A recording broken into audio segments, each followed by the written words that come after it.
नमस्कार दोस्तों, स्वागत है आपका हमारे YouTube channel optometry Hindi special में।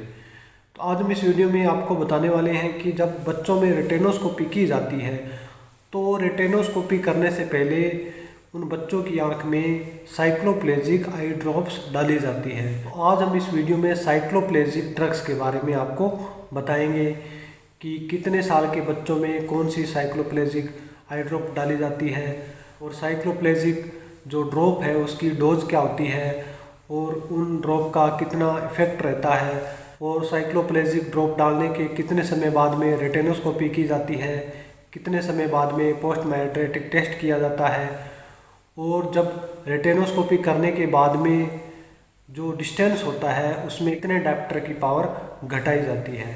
तो इसके बारे में आज इस वीडियो में हम समझने वाले हैं। तो दोस्तों, आप टॉपिक को पूरा देखें। अगर कोई भी टॉपिक के अंदर से पॉइंट छूटेगा तो आपको पूरा समझ में नहीं आएगा, तो ये वीडियो आप पूरा देखें। तो दोस्तों, अगर आप इस यूट्यूब चैनल पर नए हैं और अभी तक आपने हमारे यूट्यूब चैनल को सब्सक्राइब नहीं किया है तो आप हमारे यूट्यूब चैनल को सब्सक्राइब कर लें और बेल आइकन को भी दबा लें ताकि हमारी आने वाली नई वीडियो की नोटिफिकेशन आपको मिल जाए।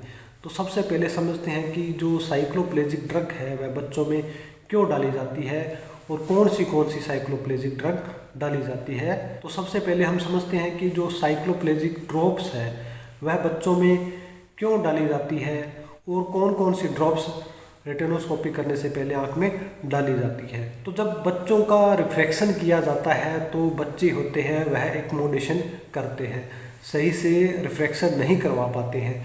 तो उस कंडीशन में उनको साइक्लोप्लेजिक ड्रॉप डाली जाती है। साइक्लोप्लेजिक ड्रॉप डालने से जो एक्मोडेशन है वह पैरालाइज हो जाता है और जो प्यूपिल है वह डायलेट हो जाती है। तो इसके कारण जो बच्चे हैं एक्मोडेशन नहीं कर पाते हैं और अपना रिफ्रैक्शन अच्छे से करवा लेते हैं। तो इसीलिए रेटिनोस्कोपी करने से पहले उन बच्चों में साइक्लोप्लेजिक ड्रॉप डाली जाती है। तो कौन सी साइक्लोप्लेजिक ड्रॉप डाली जाती है?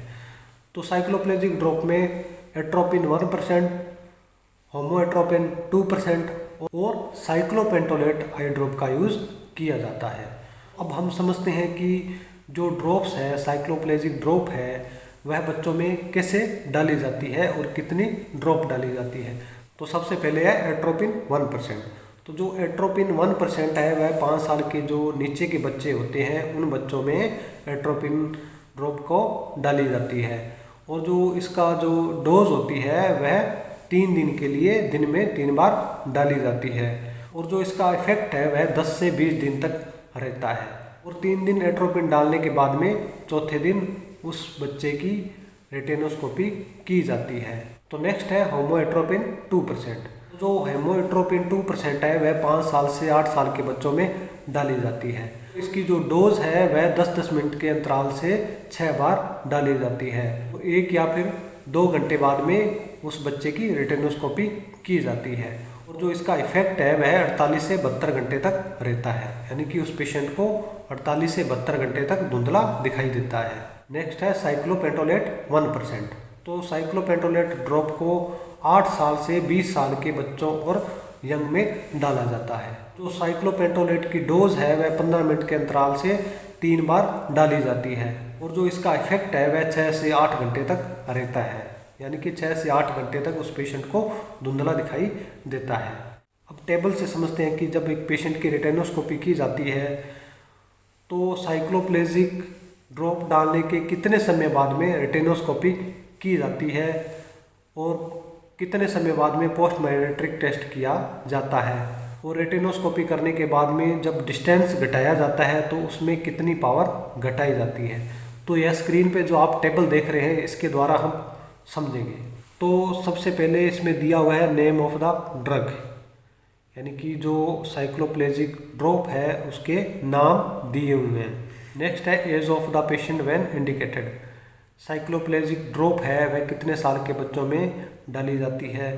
डोजेस ऑफ इंस्टॉलेशन, कितनी उस साइक्लोप्लेजिक ड्रॉप की डोज डाली जाती है। पीक इफेक्ट, कितने समय बाद में उस ड्रॉप का इफेक्ट आता है। टाइम्स ऑफ परफॉर्मिंग रेटिनोस्कोपी, कितने समय बाद में उसकी रेटिनोस्कोपी की जाती है।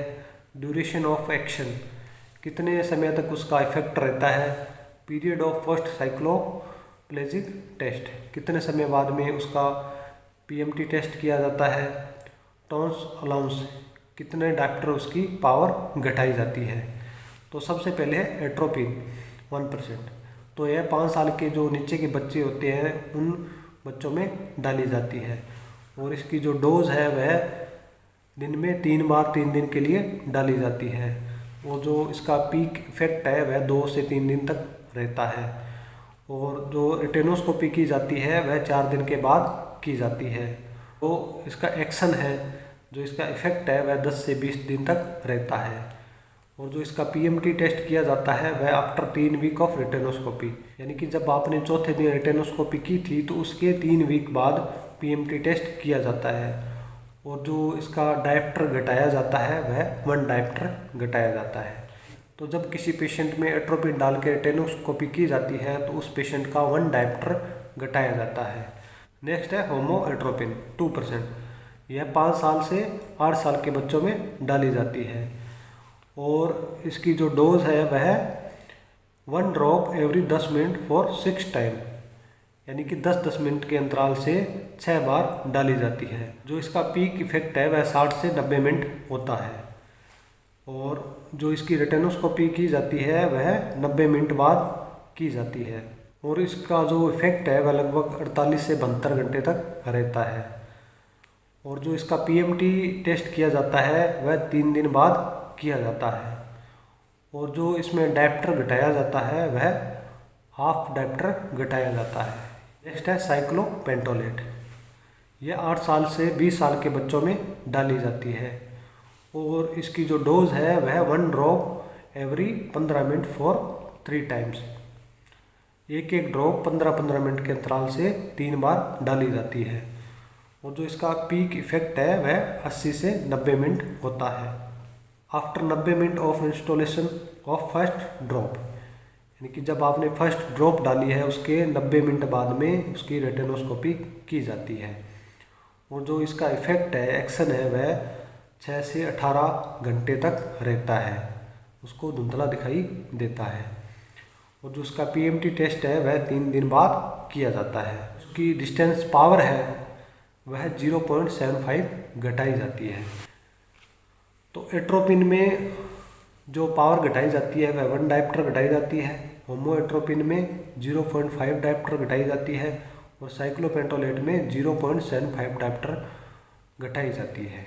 तो दोस्तों आपको use of cycloplegic in retinoscopy के बारे में समझ में आ गया होगा कि रेटिनोस्कोपी करने से पहले कौन कौन सी साइक्लोप्लेजिक ड्रॉप डाली जाती है। अगर टॉपिक से रिलेटेड कोई कमेंट हो तो आप कमेंट बॉक्स में लिख सकते हैं। तो मिलते हैं नेक्स्ट वीडियो में एक नए टॉपिक के साथ में। धन्यवाद।